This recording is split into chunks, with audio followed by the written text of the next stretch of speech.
Hi everyone, welcome in CLAT Point and let's start today's The Hindu News discussion जो कि CLAT, ALET, CLAT PG, LSAT and other law entrance test के लिए important है। अभी मैं studio नहीं जा पाया हूँ, आज थोड़ा सा कुछ काम आ गया था, इसलिए घर से मैंने क्लास रिकॉर्ड कर रहा हूँ और आप लोग के लिए अपलोड कर देंगे जिससे कि लेट ना हो ज़्यादा। आगे बढ़ते हैं, उससे पहले क्लैट यूजी का विजेता बैच हमारा स्टार्ट होने वाला है नेक्स्ट वीक से। जिसको इनरोल करना है कर सकता है। क्लैट पीजी का अचीवर्स बैच हमारा स्टार्ट होने वाला है नेक्स्ट वीक से। एनएलएसएट का ब्रह्मास्त्र नया बैच जो है वो नेक्स्ट वीक से स्टार्ट हो रहा है। क्लैट यूजी एवेंजर बैच भी नेक्स्ट वीक से स्टार्ट हो रहा है। इसके अलावा क्लैट पॉइंट का मैजिक बॉक्स आप चाहें तो ले सकते हैं, जिसमें कि 7 बुक्स आपके घर पे आएंगी। ये सिर्फ क्लैट यूजी वालों के लिए, प्लस 50 मॉक टेस्ट आपको इसमें मिलेंगे। ज़्यादा जानकारी के लिए आप नीचे डिस्क्रिप्शन से एप्लीकेशन डाउनलोड करिए हमारी, वहाँ पे डेमो क्लासेस है, डिटेल्स हैं, कॉन्टैक्ट नंबर है, कोई भी जानकारी चाहिए आप ले सकते हैं और वहीं से रजिस्ट्रेशन भी करना है।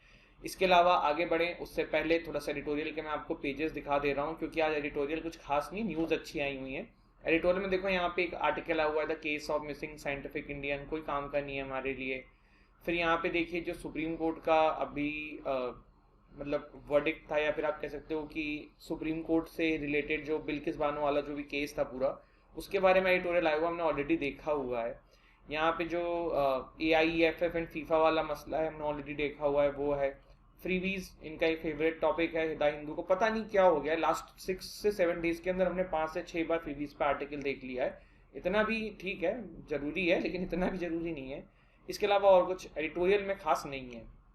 न्यूज देखते हैं, अच्छी न्यूज आई है आज। पहले एक न्यूज आई हुई है, Adani group makes bid to take over NDTV. तो पहले मैं थोड़ा सा आपको एनडीटीवी का कॉन्सेप्ट समझाना चाहता हूँ। प्रणोय रॉय जो हैं ये फाउंडर हैं, राधिका रॉय शायद ये दोनों फाउंडर को फाउंडर हैं। तो इनके पास 15.94 16.32% स्टेक थे। एक RRPR होल्डिंग प्राइवेट लिमिटेड है, उसके 29.18% है।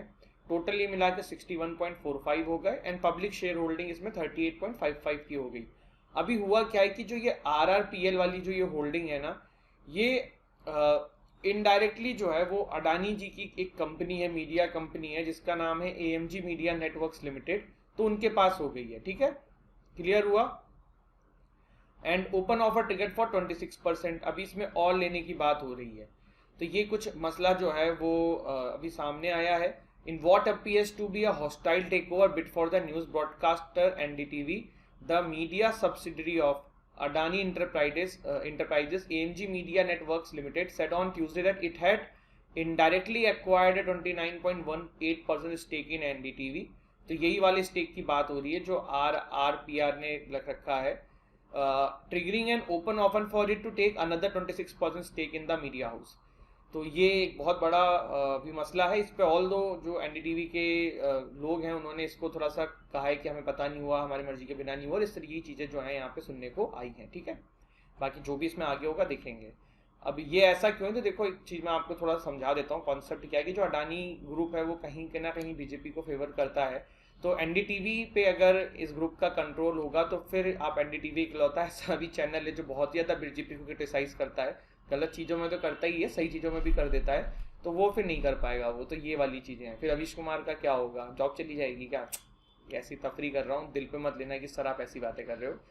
फिर यहाँ पे क्या है, Sonia urges Gehlot to lead Congress. तो यहाँ पे देखिए क्या हुआ है कि प्रेसिडेंट बनना है कांग्रेस का नया। अब सोनिया गांधी जी तो वैसे भी चलिए एजेड हो चुकी हैं, राहुल गांधी जी काफ़ी मना कर रहे हैं, लेकिन अशोक गहलोत साहब तो यही कह रहे हैं कि राहुल गांधी जी को बना दो। बट यहाँ पे सोनिया गांधी जी ने इनसे कहा है कि आप कांग्रेस को लीड करिए। तो ये चीज़ अभी न्यूज़ में है। कौन है अशोक गहलोत साहब? बिल्कुल राजस्थान के चीफ मिनिस्टर हैं। 3 sacked over accidental missile firing. देखो एक बहुत ही दुर्भाग्यपूर्ण घटना ये घटी थी, हम लोगों ने तो मजाक में ले लिया था, काफ़ी मीम भी बने थे। बट अगर कुछ ज़्यादा घटना हो जाती पाकिस्तान के अंदर तो प्रॉब्लम हो जाती। कुछ समय पहले हमने देखा क्या कि ब्रह्मोस मिसाइल जो है वो एक्सीडेंटली लैंड हो गई थी पाकिस्तान में ड्यूरिंग अ टेस्ट। तो उसके चलते हुए अभी हुआ क्या है कि जो 3 लोग इसमें रिस्पॉन्सिबल पाए गए थे उनको जो है यहाँ पे सैक कर दिया गया है। तो ये यहाँ पे ये न्यूज़ थी, ठीक है। Remark on profit, BJP suspends MLA। तो ये चीज़ थमने का नाम नहीं ले रही है। तेलंगाना के बीजेपी MLA हैं T राजा सिंह, इन्होंने जो है कुछ कह दिया है इस तरीके की चीज़ें जो कि नहीं कहनी चाहिए थी, और इसके चलते हुए बीजेपी ने इनको जो है सस्पेंड कर दिया है। इससे पहले नुपुर जी जो थी उनका नाम इसमें आया था, और अभी बीजेपी के जो ये MP हैं, MLA हैं, इनका नाम इसमें आया है। गवर्नमेंट अमेंड सुप्रीम कोर्ट जजेस रूल्स। तो ये देखो अभी हुआ क्या है, पहले क्या होता था कि जब सुप्रीम कोर्ट का जज कोई रिटायर होता था तो उसको अपनी एकोमोडेशन तुरंत खाली करनी होती थी, अभी भी करनी होगी, लेकिन अब 6 मंथ के लिए they will get some similar type of accommodation somewhere else, ठीक है, type 7 accommodation in Delhi for 6 month from the date of superannuation, ठीक है। इसके साथ साथ they will be entitled to a chauffeur, ये ड्राइवर को कहा जाता है, secretarial assistant, round the clock security cover in addition to his और his personal security guard for a period of a year from the date of retirement, जो कि सही भी है। देखिए जजेस क्या होता है ना, ऐसे मतलब बहुत ही बड़े बड़े फैसलों में ये लोग इन्वॉल्व होते हैं, कौन का गुस्सा खाया बैठा हो, कुछ तरीके की गतिविधि हो जाए जो नहीं होनी चाहिए, तो ये सब चीजें ठीक हैं। The government has amended the original supreme court जजेस rules of 1959 in exercise of power conferred और on it under the supreme court जजेस salaries and condition of service act 1958। तो ये चीज ध्यान रखिएगा, ठीक है, ये जो अमेंड हुआ है किसमें हुआ है, बाकी तो कुछ ऐसा है नहीं। Affix your signature before sending files, LG tells Kejriwal. तो टॉम एंड जेरी की फाइट इज स्टिल कंटिन्यूइंग इन दिल्ली। अभी हुआ क्या है, लेफ्टिनेंट गवर्नर टेल्स केजरीवाल कि भैया आप जो कोई भी फाइल लेके आओ, तो जो फाइल आप हमारे पास तक भेजो आगे पास करने के लिए, उसमें अपनी सिग्नेचर करो। आप अपनी सिग्नेचर जो है मिस कर दे रहे हो अरविंद केजरीवाल जी के ऊपर, ऐसा कहा गया है, और सब पे सिग्नेचर करके आप आगे फाइल फॉरवर्ड करो, तभी चीजें हो पाएंगी, ठीक है। Delhi court grants bail to triple talaq accused. तो पहले तो ट्रिपल तलाक क्या है मैं आपको थोड़ा सा समझाना चाहता हूँ। देखो बेसिकली गाइस, ट्रिपल तलाक is a process in which a Muslim man not women, Muslim man can divorce his wife 3 बार तलाक तलाक प्रोनाउंस करके, तलाक तलाक तलाक। ये तलाक तलाक तलाक का जो प्रोनाउंसमेंट है ना, it can be in directly oral form, even written form, WhatsApp message के थ्रू भी चलेगा। तो ये चीजें ना बहुत एक दुर्भाग्यपूर्ण चीजें तरीके से निकल के क्या आ रही थी। देखो कभी कभी आप लोगों भी अभी छोटे छोटे से आपने जिम्मेदारियां उठा रखी हैं, तो आपकी भी अपनी जिम्मेदारियों से काफी बार लड़ाइयां हो जाती होंगी। तो कितने गुस्से में हम कभी कभी कुछ ऐसा बोल देते हैं जो हमें नहीं बोलना चाहिए, हमें बाद में उसका रिग्रेट होता है, फिर हम सॉरी भी बोलते हैं। इवन आपके पेरेंट्स ही कभी आप मम्मी पापा में आपस में लड़ाई देखते होगे तो मम्मी पापा कभी भी गुस्से में कुछ भी बोल देते हैं। पर होता क्या है ना, अब यहाँ पे कुछ भी बोलने में अगर किसी ने तलाक तलाक तलाक बोल दिया तो उनका डाइवोर्स हो जाएगा। अब आप में से कुछ बोलेंगे कि सर भैया डाइवोर्स हो जाएगा तो ठीक है, फिर से शादी कर लेते हैं, तो क्या जा रहा है।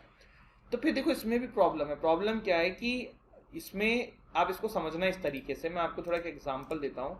एक है ए, एक है बी, ठीक है। ए ने बी को गुस्से में 3 बार तलाक तलाक तलाक कह दिया। अब ए ने बी से रात में कहा, सुबह दोनों को गुस्सा खत्म हुआ तो ए ने बी से कहा बे यार सॉरी यार मैंने तो ऐसे ही की थी, चलो हम फिर से शादी कर लेते हैं। पर इस्लाम में ना फिर से शादी करना इतना ईजी नहीं है। इसमें क्या होगा कि बी को ना पहले किसी सी के साथ शादी करनी होगी, कंजमेट करना होगा, and then only she can remarry to the a. तो ये जो एक प्रॉब्लम है ना, ये एक बहुत बड़ी प्रॉब्लम थी जिसकी वजह से ट्रिपल तलाक का जो ये कॉन्सेप्ट था ना, ये काफी प्रॉब्लम में था। अब ये किया क्यों गया था, ऑफकोर्स इसलिए किया गया था कि कोई जल्दी से तलाक तलाक तलाक को मजाक में ना बोले, उसको कॉन्सिक्वेंसेस पता हो इसके। अब एक और आप में से कुछ बुद्धिजीवी कहेंगे कि सर ए और बी जो है इनको बताने की क्या जरूरत है किसी को, कि रूम में लड़ाई हुई, रूम में ए ने बी को 3 बार तलाक तलाक तलाक कह दिया तो बात वहीं पे खत्म हो जाए, अगले दिन दोनों लोग छुपा लें इस बात को, तो चलो यही हो गया। ए ने बी ने इस तरीके की चीजें करी, ए ने बी को रात में 3 बार तलाक तलाक तलाक कहा, सुबह गुस्सा शांत हुआ, बात सॉर्टेड हो गई। आज से 10 साल बाद जो है फिर ए का एक दोस्त आता है जिसका नाम था जेड।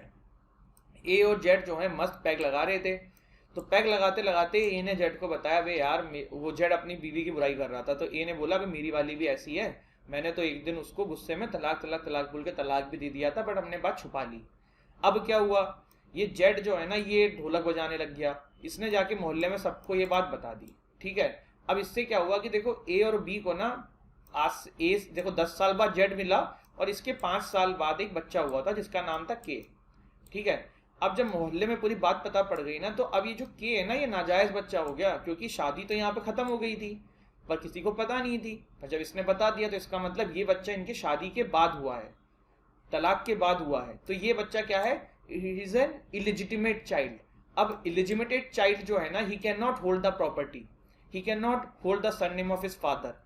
इस्लाम के अंदर जो इलिजिटिमेट चाइल्ड होते हैं इनको कोई भी राइट नहीं होता है, इट्स इक्वल टू शून्य। तो ये सब बहुत बड़ी बड़ी प्रॉब्लम्स देखने को मिल रही थी सोसाइटी में।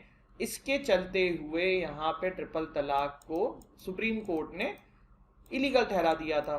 फिर हमारा ट्रिपल तलाक बिल आया था जिसमें इसको क्रिमिनलाइज कर दिया गया था, 3 साल की सजा प्लस फाइन का प्रावधान था, कॉग्निजेबल ऑफेंस था, तो वही वाली चीज़ें हैं, उसी को लेके यहाँ पे दिल्ली कोर्ट ने ग्रांट किया है बेल। अब ये कहानी आपको ना भी पता हो चलेगा, ये जो पूरा मैंने बताया ये समझ लेना अच्छे से, ठीक है। ट्रिपल तलाक बिल जो है उसका नाम ध्यान रखना, और इसके अलावा थोड़ा सा Muslim women protection of rights on marriage act 2019, ये चीज़ ध्यान रखना। सेक्शन 4 में क्या मेंशन है वो देख लेना, 3 साल की सज़ा का प्रावधान है। ट्रिपल तलाक का जो ये ऑफेंस होता है ये क्या है, तो इट्स एन कॉग्निजेबल ऑफेंस, 3 साल की सज़ा है। और उस केस का नाम आज कमेंट सेक्शन में मुझे बताओ जिसमें सुप्रीम कोर्ट ने इलीगल ठहरा दिया था ट्रिपल तलाक के प्रोसेस को। Minor Muslim girl can marry without consent on attaining puberty. तो देखो पर्सनल लॉज भी चलते हैं, तो इस्लाम के अंदर एक इस तरीके का प्रावधान है कि अगर कोई लड़की है, अगर उसने प्यूबर्टी अटेन कर ली है, even she is minor under 18, she can marry to the any person of her choice. तो यहाँ पे इसी को कोर्ट ने सही ठहराया, कैसे ही केस था, तो उसमें ये चीज यहाँ पे सामने आई है। Not abandon silver line project says Kerala CM. देखो अभी सिल्वर लाइन प्रोजेक्ट को लेके काफी बवाल हो रहा था, तो उसी पे केरला के चीफ मिनिस्टर ने बोला ऐसा कोई बात नहीं है कि हम सिल्वर लाइन प्रोजेक्ट के बारे में सोच नहीं रहे, ऑफकोर्स इट्स अंडर कंसिडरेशन। क्या है सिल्वर लाइन प्रोजेक्ट, तो देखो कासरगोड से केरला के अंदर तिरुवनंतपुरम तक एक पूरी रेलवे लाइन बिछ रही है, बहुत हाई स्पीड रेलवे लाइन ये होने वाली है। इसमें देखिए प्रॉब्लम क्या आ रहा था ना, काफी वेस्टर्न घाट्स का ये पूरा एरिया है जो काफी ज्यादा मतलब एनवायरमेंटल रिच है, नेचर रिच है, तो वो बहुत सारा इसमें खत्म हो जाएगा अगर ये पूरी ट्रैक बिछेगा। तो इसके लिए एक एनवायरमेंटल इशू के वजह से इसको काफी क्रिटिसिज्म किया जा रहा है जनता के द्वारा। दूसरा है कि बहुत ज्यादा डेट लेके इसको बनाया जा रहा है, तो ये सब चीजें जो है कुछ कारण है, इस वजह से काफी क्रिटिसिज्म हो रहा है। तो ये प्रपोज्ड 5 to 9.45 किलोमीटर की लाइन है जो कि तिरुवनंतपुरम साउथ कासरगोड को नॉर्थ से जोड़ती है। 11 डिस्ट्रिक्ट्स थ्रू 11 स्टेशन से पास होगी। Executed by Kerala rail development corporation limited KRDCL और KRail। It's in joint venture between the Kerala government and the union ministry of railways created to execute this project, ठीक है। थोड़ा सा छाबार पोर्ट के बारे में पूरी कहानी निकली हुई है। छाबार पोर्ट क्या है जान लेते हैं, समझ लेते हैं। तो देखिए ये अपना प्यारा भारत है और ये पाकिस्तान है और इधर आपका ईरान है, ठीक है। मैं आपको एक सिंपल सी चीज पूछता हूँ, पहले बताओ टर्कमेनिस्तान में आपको कोई सामान भिजवाना है तो सिंपल सा एक रूट क्या नजर आ रहा है यहाँ से कि आपने ये एक लाइन खींच दी और इस तरीके से टर्कमेनिस्तान में आप सामान पहुंचाने लग जाओ, ठीक है। लेकिन भाई पाकिस्तान से तो आपकी हमारी बनती नहीं है, तो हम पाकिस्तान का रूट तो क्यों ही अपनाना चाहेंगे, ठीक है। तो इसके लिए फिर हमारी सरकार ने एक अल्टरनेट निकाला। अल्टरनेट क्या निकाला कि हम जो है छाबार पोर्ट पे सामान लेके जाएं। छाबार पोर्ट में हमने भी काफी इन्वेस्टमेंट करी है, ईरान के अंदर छाबार पोर्ट है और यहाँ से पूरा बहुत सारा रोड नेटवर्क और चीजें क्रिएट करी है इंडियन सरकार के द्वारा। तो छाबार पोर्ट पे सामान लाई जाए, फिर यहाँ से हम पूरा जो है इन एरियाज में अपना ट्रेड करें, जिससे कि पाकिस्तान से आपकी डिपेंडेंसी खत्म हो गई।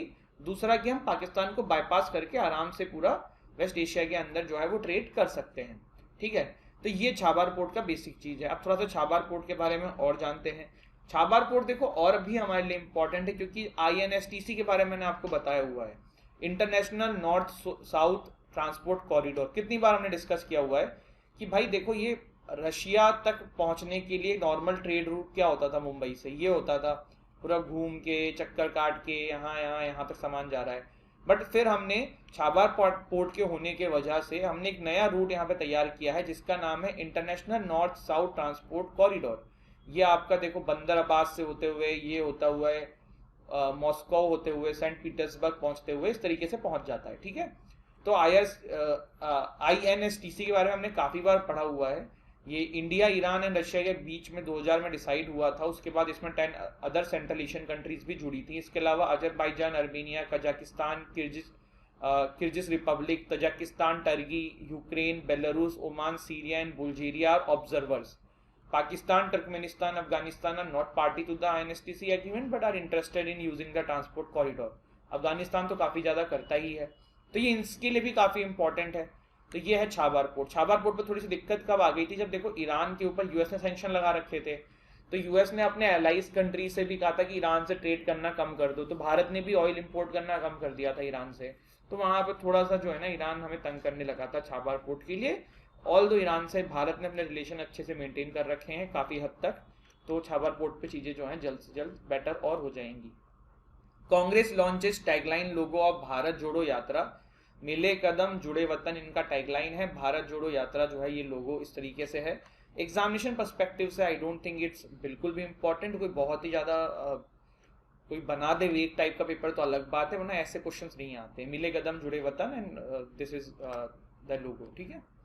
DRDO Indian navy test indigenous missile, तो VLSRSAM ये आपकी सरफेस टू एयर मिसाइल है, if I am not wrong, let me correct myself. Vertical launch short range surface to air. Surface to air का मतलब क्या होता है कि देखिए यहाँ पे आपकी ये मिसाइल है और ऊपर से कोई टारगेट आ रहा है तो उस पर अटैक करके उस टारगेट को खत्म कर दिया। जैसे कोई मिसाइल आपके ऊपर छोड़ी जा रही है तो यहाँ से सरफेस से आपने इसको दाग दिया कि जो मिसाइल ऊपर है वहीं पे नष्ट हो जाए, तो ये एक प्रकार है। तो अभी इसकी टेस्टिंग हुई है, दैट्स इट, इसमें और कुछ ज़्यादा जानने की जरूरत है नहीं। Malaysia court upholds Najib's jail term, इस तरीके के क्वेश्चन आ जाते हैं कभी कभी कि भाई अभी रिसेंटली लीडर को जेल हुई है या कहें तो कहाँ के थे। तो मलेशिया के ex prime minister Najib Razak 12 year का प्रिजन सेंटेंस जो है वो शुरू हो गया है इनका ट्यूसडे से। इनका केस जो है वो हायर कोर्ट में था, पर वहाँ पे भी इनके जो ऊपर सजा है उसको जायज़ ठहरा दिया गया है। इनके ऊपर आरोप लगे हैं कि इन्होंने 1 MDB स्टेट फंड में काफ़ी ज़्यादा पैसा की हेराफेरी करके पैसा कमाया है, ठीक है। तो ये इनके ऊपर आरोप है। दिस इज इट, ये था हमारा आज का short and sweet session. Malaysia court upholds Najib's jail term, DRDO India navy test indigenous missile, मिले कदम जुड़े वतन, कांग्रेस की ये वो टैगलाइन हो गई है। छाबार पोर्ट के बारे में जाना हमने, सिल्वर लाइन प्रोजेक्ट के बारे में जाना हमने, यहाँ पे ट्रिपल तलाक के बारे में डिटेल में देखा हमने, यहाँ पे ये एक जो केस है इसके बारे में देखा, दिल्ली में जो चल रही है वो देखा, गवर्नमेंट अमेंड सुप्रीम कोर्ट जजेस रूल्स, बीजेपी के एमएलए के ऊपर जो अभी चार्जेस लग रहे हैं वो देखा, 3 sacked over accidental missile firing, Ashok Gehlot ji के ऊपर सोनिया गांधी जी ने जिम्मेदारी सौंपने की कोशिश करी है, Adani group makes bid to take over NDTV, बकवास एडिटोरियल्स यहाँ पे देखे। दिस इज इट, ये था हमारा आज का सेशन। आई होप गाइज आपको सेशन अच्छा लगा हो, वीडियो अच्छी लगी हो तो लाइक करना, चैनल को शेयर करना, चैनल को सब्सक्राइब करना। हंसते रहो, मुस्कुराते रहो, पढ़ाई करते रहो। जय हिंद, जय भारत।